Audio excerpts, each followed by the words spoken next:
Hello and welcome to another comedian's interview for my blog and podcast, A Rich Comic Life. My name is Richard Gill and my blog describes my experiences of watching over 1,300 comedians and counting for nearly 50 years. I'm delighted to welcome my guest today. It's the brilliant Joe Ball. Yeah! Yeah. Hello, my friend. Hello, Rich. How are you, mate? You all right? I'm all right. How are you? I'm good. Yeah. I'm good, thank you. I'm in my car. Yeah. I found, I've got 20% of battery left. Hopefully, that's all right. Fingers crossed. Well, we'll see. Well, we will go as fast as we can. But thank you so much for being a guest. Pleasure. I'm delighted you're a guest today. We're going to talk about your career, and I'd like to go Yeah. right back to the start and ask you first, how did you become a comedian in the first place? God.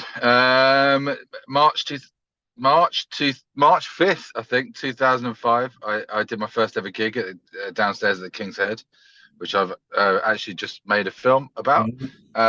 And yeah, it came about. I was a filmmaker. I went to film school, made a film, an animation that went to the Edinburgh Film Festival. And then whilst I was at the film festival, I sort of watched a bit of comedy up there. And the film that I'd made got a few laughs, and I thought, oh, I can write funny. I'll give it a go. Booked in to do the King's Head, and that's it. That's how it started. That Yeah. was it. So would you say that your first few gigs you would go along with a friend and you do 5 minutes here and there? Is that how you gained the experience?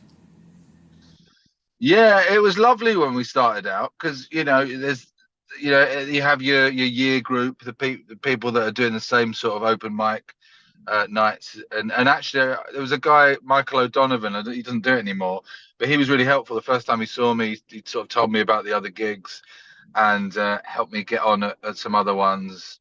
And everyone was really helpful. There was a real community, and yeah, you sort of there's yeah, you saw a lot of the same sort of faces around that time, and it was lovely. And then it gets a little bit more lonely as you go on. But it was lovely starting out. Yeah, It's such an iconic venue, the King's Head. I used to live when I first came down to London. My home is Carlisle, city's Carlisle, home city's Carlisle, but I've been in yeah, London half my life. And I first lived in Stone Newington with my brother, and then I lived in Crouch End. And I used to go to the downstairs King's Head all the time. And my first one would be about 1990, 19 when it first opened, and I can yeah. remember vividly watching the likes of Jeff Green and in particular Harry Hill, who still holds the record for the greatest opening line I've ever heard. He brushed past me. He was late for the gig. He stood up on the stage and went, "Ladies and gentlemen, I'm really sorry I'm late. I had to have a testicle brought down." And there was a pause and a laugh. And then he said, "From Derby." And then from that day on, I thought, this is fantastic. And I would go every week. But when I eventually met Harry Hill about 4 or 5 years ago, when I first met him, I told him that story. And he went, "Richard," he said, "I still tell that to this day." There's so many Wow. wonderful memories of that place, and what a great place to start because you've got Yeah, such an encouraging audience as well. I would imagine. yeah. It's the perfect gig. It's very intimate. They let you know whether something's funny or Yeah, not. They're very honest crowd, very encouraging crowd. I think if I'd have done something with done a gig which was a bit more of a bear pit, there probably wouldn't have been a second gig. So it was yeah, it was definitely a nice start in comedy, and it remains one of my favorite gigs. Yeah. oh, it is. It is.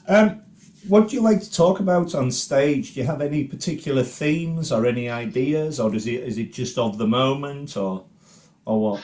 It, it's interesting. I always think there's a difference between what I like doing on stage and what the audience likes me doing.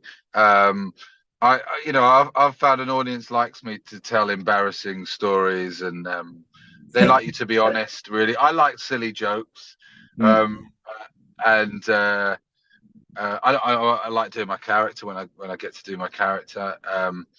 Yeah, there's so much that I like, and so much comedy that I like and that I like doing. Every gig sort of is so different. So anything that makes an audience laugh, I'm a slave to the laughter. Yeah, It's so good. Well, I should ensure my laugh. I mean, I can't believe that my laugh carries because I'm so loud. yeah, I saw when I was 10, one of the first gigs I ever saw was Tom O'Connor at Torquay. I mean, Tom O'Connor, of all people, a classic 70s club comedian. And I didn't know yeah. who it was, but he walked on, and I laughed so hard at his patter, it actually floored him, and he, he had to walk off, come back on again, just his time start again. And I thought, Amazing. is that me? That must be me. And I thought, I've got something here. So thank you, Tom.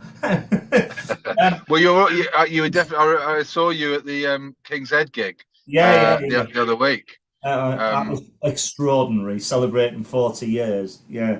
yeah, what a Um, great gig. and I mean, it was just an extraordinary lineup. It was Al Murray, Phil Nicol. I got drenched in beer from Al Murray. I got an advance from Phil Nicol. I got sworn at by Nick Helm. I love it. Because sitting on the front row, it's like, well, Yeah, how yeah. much is in? It's so good. Um, Please tell me about your writing process for a routine or a show. Do you have a particular process? Yeah, I mean, I used to sit down and write. I used to get up every morning. I used to watch a comedy show, and that would sort of get me going. I've watched so many comedy shows that I studied it, and then that would sort of get me going, and I'd sort of get into the rhythm from there, and then spend the day writing. So I used to do it, quite full on. Now it's a little bit different. I put notes in my phone if a thought comes or if something happens that inspires me, and then at some point I'll sort of expand on those notes. And obviously there's stuff for my character and there's stuff for me, and it's normally autobiographical. It's normally I've got a structure in my set that is kind of there. Like it's got certain subjects that I talk about. So if it sort of fits, normally if it fits into that, then I talk a lot about being a dad at the Yeah. moment, and talk a lot about food, and I talk a lot. For some reason, I talk a lot about going to America. So I'm kind of obsessed with America at the moment. So anything that kind of fits into those sort of categories, um, that at the moment, that's kind of where I'm at, and it's kind of based on real life and observations, and if there's any jokes that fit in there or observations, then that's kind of how I work it. There's loads Yeah. of different techniques. I sometimes work with other comics and help some other comics, and there's certain techniques that I know that work for me, certain styles. So if I know that observation or that thing that's happened will fit into my sort of style, then I normally know quite straight away, really quite early on, if I know that it works in my voice, then I know that it's going in. Yeah. That's fantastic. If you can hear what you're saying, you can get away with whatever. If you've got an audience that you go out there and you think, right, I'm gonna be as endearing as I can to the audience, and once you've done that, which you do in buckets when I've seen you live, you can get away with practically saying whatever you want to get your point across. And obviously, if you add if it's got jokes in it, the audience are going to listen a lot more. And I think comedy is a wonderful way of voicing whatever you have to say. Yeah, yeah, definitely. I mean, I really appreciate comics that are sort of political and Yeah, talk with passion. But if I'm, I find at the moment, if I'm talking about, the struggles of being a dad, or the obsession with food, or my obsession with America, they sort of seem to be truthful to me at the moment, and I'm able to sort of find the funny there. And with my rhythm, I find that I've been doing it for so long that I know my rhythm. I yeah, know what sort of works for me. Yeah. that's brilliant. You're also a filmmaker. You said you went to film school. How Yeah, did you yeah, yeah. get into this? When you did you always wanted to be a filmmaker? Were you making films as a kid, or how did this come about? Yeah, well, my dad was a film censor, so he brought me up I'd watch a lot of film growing up, um, and then I went, I did art, and then I did graphic design, and then I got a video camera when around sort of 17, 18. I was a bit like Dawson from Dawson's Creek. I was just sort of filming everything. Um, I just made a lot, and I went to film school, so I'd make a lot. I find that the more you make, the more mistakes you make, the more you sort of learn. So that really, yeah, made a lot of mistakes, and yeah, I've sort of learned kind of I mean, obviously going to film school really helps learning all the tricks Yeah. of the trade. Um, and lately, I've been sort of taking it more seriously again, and making films about comedy as well, which is what I'm That's, passionate I about. find I find that fascinating because you've got the best of both worlds of what you're doing. You made the one about the King's Head, and you made the feature before was about a famous comic, wasn't it? Tell me about that. Yeah, so I've made a few. The one that is on Amazon at the moment, it's called Ian Cognito: A Life and Death on Stage, and it is about one of my favorite comedians, Ian Cognito, who died on stage. And he was very. I suppose he was a comics comic. He was, you'd have to see him live, and he never really wasn't really famous until he died on stage, and that sort of story went around the world, and he had a real impact on people who knew him and saw him, and especially comedians. And yeah, I felt like he deserved to have a film made about him. Very much More so. people need. I feel like more people should know who he was, and it was it was amazing seeing it do well at festivals, and then you know being able to get it onto Amazon was amazing. Yeah, That's superb. It's the thing about I mean I was very fortunate at 7 to see Tommy Cooper live, and yet infamously he sadly passed away on stage as well. A lot of them, the adrenaline and the not the stress of doing it, but the adrenaline to keep going and to make people laugh. It must be extraordinary to keep bettering yourself. Eric Morecambe was another one that comes to mind. You know, yeah. Well, he put so much into his comedy. He yeah, was a fascinating character, and I'm glad I made it. I learned more about him and what made him tick and what made him brilliant, but also, what made him struggle, and how he became who he was. It was amazing to make. I'm really proud of it, and um, you yeah, should be. he's quite a character. He's quite a Yeah. character. Yeah, And that was followed up, as you said at the start, with the oldest comedy club in Britain, which I had the privilege of seeing at the Art House Cinema in Crouch End. And I mean, what a fitting tribute to an amazing, iconic place. thank you. Yeah, well, we made that. I made the Incognito film with Danny Ward, and then this one I pretty much did on my own. Although my editor would have words with me about that.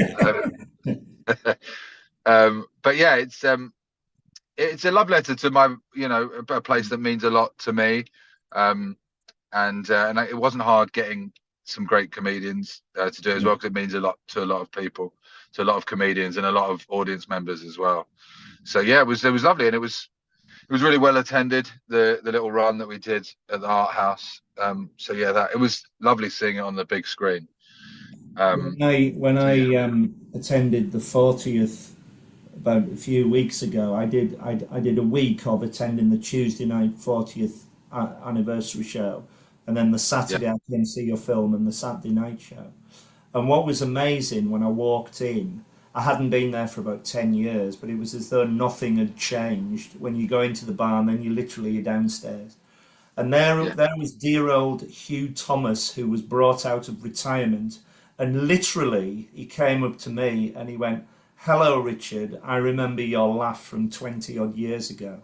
And out Wow. time I was there, and I was nearly in tears. I thought this is extraordinary, and then to see the love in that evening for the place, which then reflected in your film. I knew I was going to have a good time when I went to see it, and it was perfect. So well done, you. I thought, Oh, thank you. as I say, it was a very, very fitting tribute.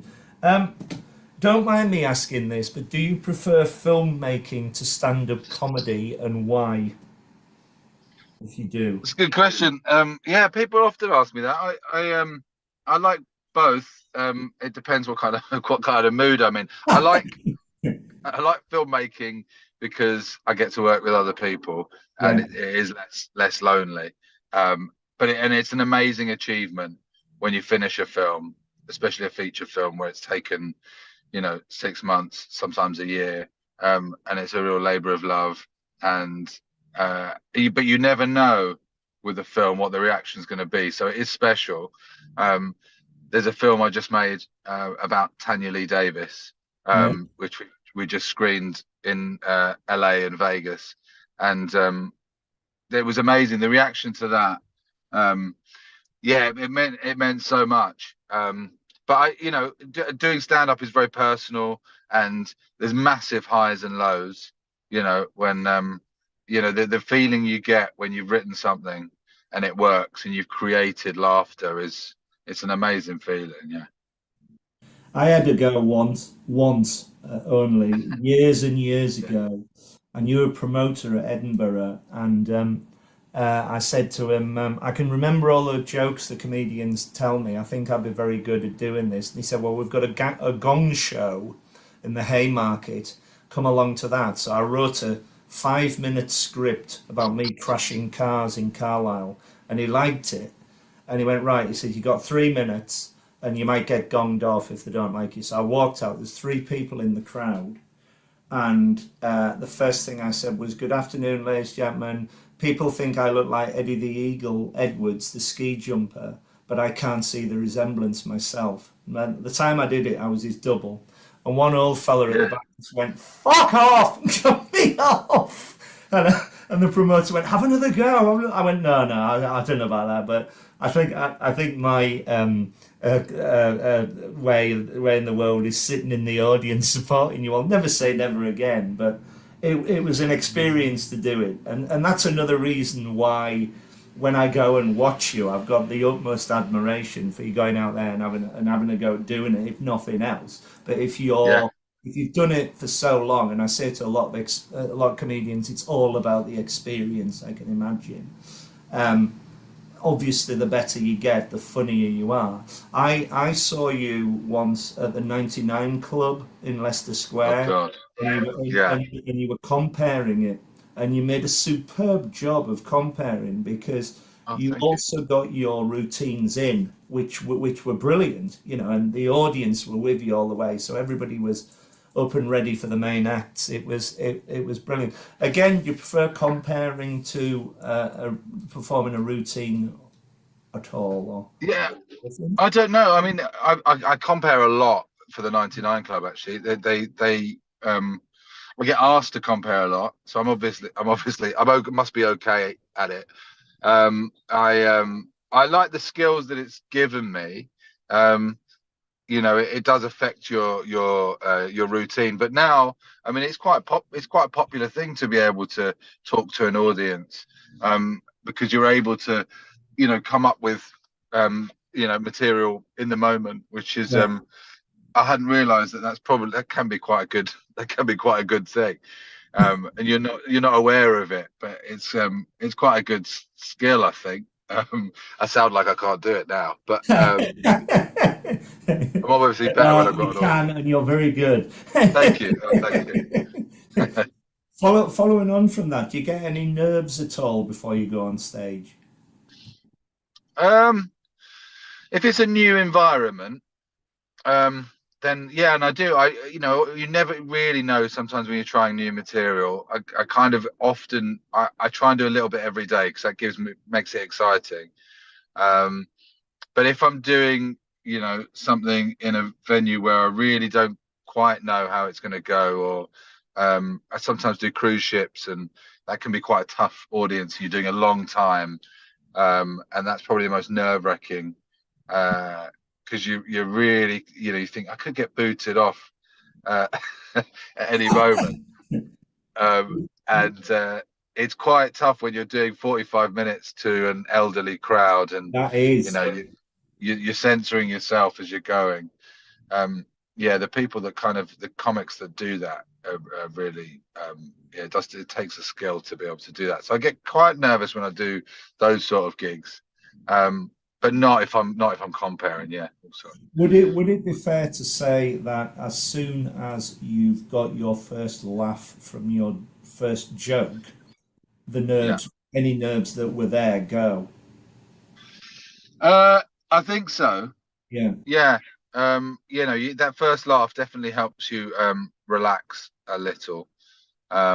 It's always important to get that first laugh in there. Yeah, if you haven't had that first laugh and you're quite a way into the set, that I think that's when you start feeling the sweat. yeah, Uh, yeah. And following on from that, how do you yeah. remember all your routines? Do you have any pointers in your head? You said you made notes. Do you have things on points on your hands and things like that? I do always look at my list before Yeah. I go on, because I compare, and I can sort of go off. If I'm talking to someone about something, I can sort of enjoy that conversation too much. So it's always good to sort of keep in control and my know what jokes I've got. So I sort of just have that list backstage. I look at it, I add to it, um, now and again, maybe take bits out. So it's good to sort of have there and look at before I go on. Yeah. Yeah. The most creative thing, other than this blog that I've done, I wrote and appeared in a play which I wrote called The Applicant, Yeah. which we made a lot of money for Comic Relief for. Originally, it was for Edinburgh, it's just a half-hour play. And it's basically about me coming down from Carlisle, who has a successful girlfriend in London, and I've never had a job. So it's me as me with a different name, and my mate, who was very good at accents, playing a series of interviewers interviewing me. So it's only two people, but he's very good at accents. And it was basically that, and I get a job at the end of it. And but the very first scene is me running in. I've got no idea, and I'm panicking, looking at the audience, and I've written this monologue to set the story up. And so I start chatting to the audience, waiting for the interviewer to come on. And I'd written this wonderful monologue and everything. And I ran out the first night I did it, and I forgot it. Oh no. I was like a rabbit in headlights. I was literally. My dad Yeah. works in a sweet shop, and and it was, and we'd rehearsed it, and I thought, what is going on? The best thing I did was get his name in, which was the best joke I wrote, Norman Oliver Hope. So all the rejection letters were Dear N.O. Hope. It was, and that got a big laugh. Yeah. But maybe one day take it to Edinburgh, who knows? Anyway, let us move on to Edinburgh. Yes. I'm very, very fortunate to be able to go to Edinburgh Fringe every year, and I'm branching out this year, going to a lot more festivals. It's my holiday. I go for a week. I absolutely love it. Can you tell me what was your first Edinburgh Fringe like, and what did you do up there? What year did you go, and what did you think of it all? I sort of did what a lot of comics do. I was in some showcases quite early on. I compared the Pleasance Reserve, and I did a show called The Christian, the Jew, the Muslim, and the Geordie. It was Nice. it was supposed to be with three other acts, but the Christian pulled out. But thankfully, the Geordie was called Christian, so it still made sense. So I did that, and then I think it was 2009. I did my first show. It was called A Study of Embarrassment, by a guy with two bum holes, and I sort of regret the title. I do Looking at regret the idea. title, but it was very nerve wracking. It was very nerve wracking doing your first one, and your first time I was doing my show on my own, so it did become suddenly very lonely, and you're at the mercy of reviewers, and you don't realize that it, you know, how sort of it can be quite competitive, and you take it quite personally, the reviews. So it was quite a tough month, but a big learning curve, and So, I'm glad I did it. was that for the 25 nights for the hour show? Was it an hour show? Yeah, Yeah. yeah. That is a slog. Yeah, it was a long, it was quite a long month. I mean, the venue was nice, but again, there's so many variables that have to be right for your Edinburgh show. You have to have a great show in a great venue at a great time. It all has to sort of come into place. And yeah, I probably could have done with maybe a year or two to work on it. I was sort of in a bit of a rush, I think, to sort of do that hour. But yeah, I learned a lot from it. What year was your first solo show? What year? What year? I think it was 2009, maybe 2010. Yeah. You've done more shows since Edinburgh, at Edinburgh at the Fringe. Yeah. Yeah. Yeah. And are you doing one this particular year? I'm not doing this year. I'm making a lot of films this year, so Yeah. I'll probably take the year off. My last one, I did a show called The Story of Walter and Herbert. That was probably the most successful one. It got sort of shortlisted for a Radio 4 series 2 years in a row, and it was quite nice doing a story. I found that sort of structure really worked for Edinburgh, having one big story. Yeah, so I'd probably do something like that. That's so good. Yeah. Right. We're going to speed on because you haven't got much battery in your phone. Who are your favourite comedians, past and present? Past and present, Steve Coogan. I'd Yeah. probably say Alan Partridge is probably my favourite character ever. I love watching Carl Donnelly. I find him sort of effortless. So yeah, on the comedy circuit at the moment, I really like watching Carl, and he seems to have new material all the time. Yeah, it's so good. Mine, I would say, my first ever gig was Les Dawson, which was amazing. Wow. And I've got a section in my blog called "The Ones That Got Away," and Top of the Tree there, Morecambe and Wise. I would have loved to have seen them live, but I was there at the start of alternative comedy. I just love it, and I go as often as I can to see new and encouraging comics as well as big, obviously established stars. Like me, do you go to a lot of comedy gigs as a member of the audience? Well, that King's Head one was probably the first one I've been to, a compilation bill for a while where I've not been on. I don't normally. I will see someone if they're on tour, if it's someone like Steve Coogan, or if it's in Edinburgh, I'll try and see as many shows as possible in Edinburgh. Yeah, definitely. If you're on a bill of comedians, if you're comparing, would you stay and watch all the acts? Yeah, definitely. I try and watch. I mean, if I've seen them before and quite recently, I might not sit all the way through it, but I'll try and watch as much as possible. I love comedy. I love watching comedy. You and me both. This has been fantastic. It's been short and sweet, but I've so much enjoyed talking to you. Is there anything else you'd like to say before we go? Where can people find you on social media, or tell people about your new film coming out? My socials. I'm on Twitter at Joseph Bohr, BOR. I'm on Instagram, JoeBohr1. Let me know if you want a film. My films are at joebohrfilms.com.